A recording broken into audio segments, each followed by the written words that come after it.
Mother Teresa? Yes, my sister. You know, you've done so much. You've accomplished so much.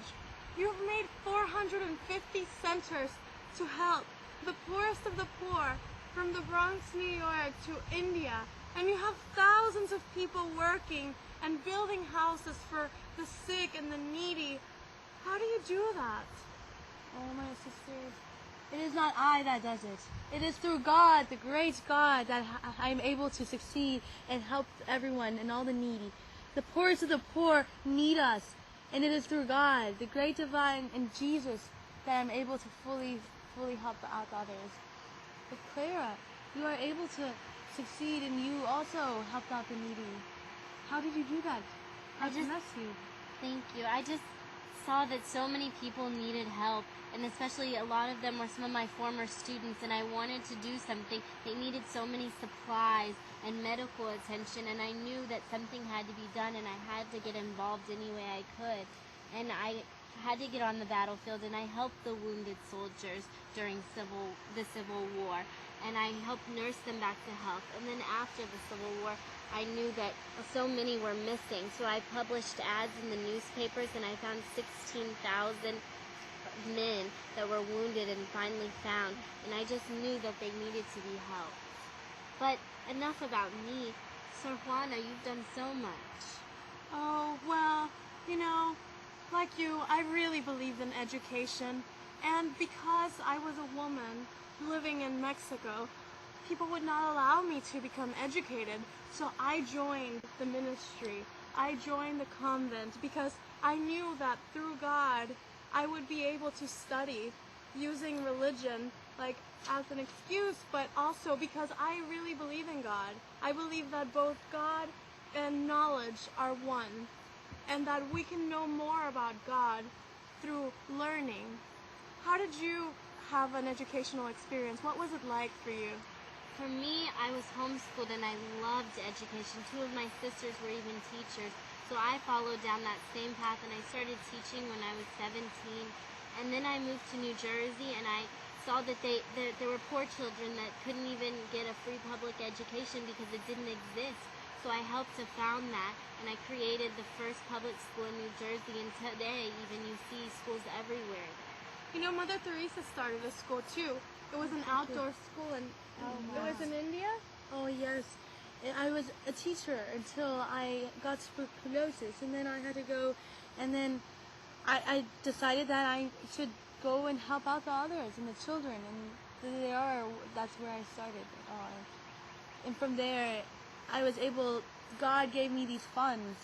The government and everyone just gave funds and started from there. And I truly believe that it is God's sign to the other people to start spreading.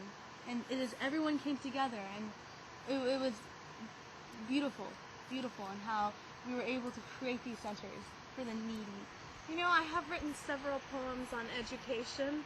I believe that life is full of vanity, but through educating ourselves, we can learn beautiful things that aren't vain. We can learn how to help other people and help ourselves as well. And I think that God wants us to be educated, men and women, the needy and the rich, and the healthy and the not healthy. It is through God that we are living through, and we are able to become strength. Do not ever believe in your weaknesses more than God, because that is where God is able to shine through us. It's through us and our strength. So just remember that. So do you think He wants us to do these things sometimes, even if that's not maybe where society or other people think we're supposed to be? Because I struggle so much with thinking, maybe I'm supposed to be at home and tending to the house. Maybe I'm not supposed to be on the battlefield getting my skirt so full of blood that I have to wring it out. What do you think? Like Jesus, we are not in this world for ourselves. We are in it for others. We are not. God sent us here for other people, and it is through Him that we are happy, and He is happy too. So you are doing. Don't worry. You're doing great, sister. I'm proud of you, and I'm sure that Lord is watching you and behind your back too. And I know. For me, Sor Juana, being at the Real World Seneca Falls house has been truly an interesting experience. I mean, I have really enjoyed some aspects of it. I've gotten to meet great people like Clara and Mother Teresa especially, who really has that calling from God. But at the same time, I've gotten a little bit frustrated with people who are also here but have very different views from mine. Dorothy, for example, the actress, she is so into herself. She is so taken by the vanity of life. I, on the other hand, have written about not giving in to the vanity of life. In one of my poems, I write, "Oh, cruel world, why do you persecute me for trying to place beauty in my mind instead of vanities?" Because it seems like these days, just everyone really is interested in how beautiful they look or makeovers. Really, they should be trying to put beauty in their minds, whether they're men or women. And that leads me to James, the Christian. I mean, I believe that he does love God, but the problem is that I see is that so many people use the Bible to try to push women down. I'm against that. I think that the Bible wants women to be one with him. He also believes that women are equal to men, but so many people use the Bible to say, oh, women should stay in the home. Oh, women should do this.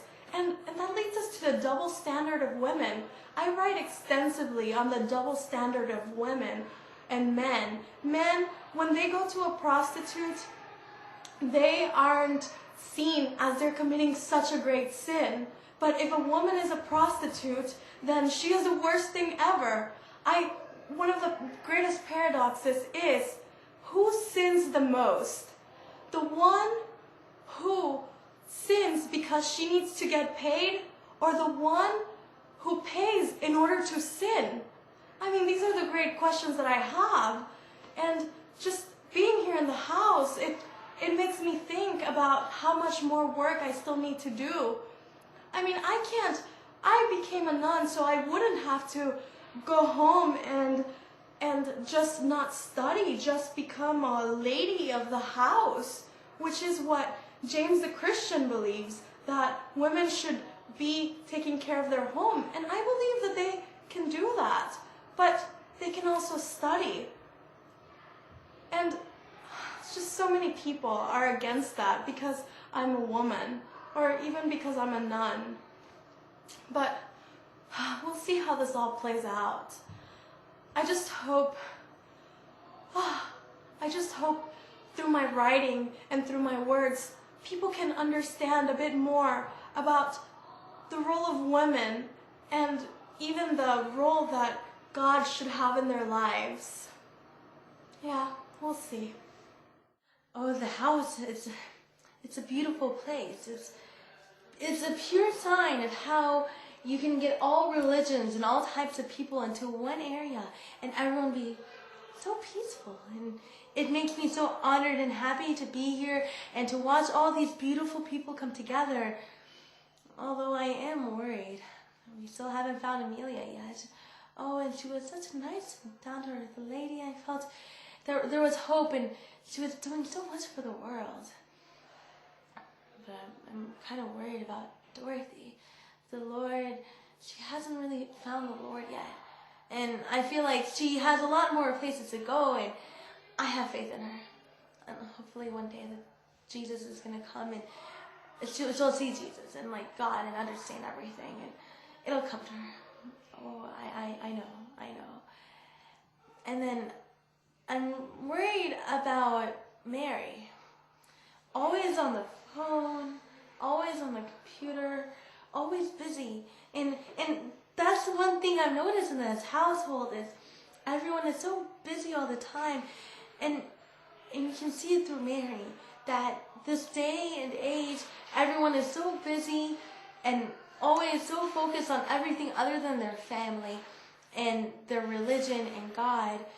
And it is what is going to tear apart She does not focus on her children. It is always about work in business, and that is where it's going to tear apart and the problems in this world. I love to see Clara helping out everyone and everyone helping out each other and the accomplishments they made.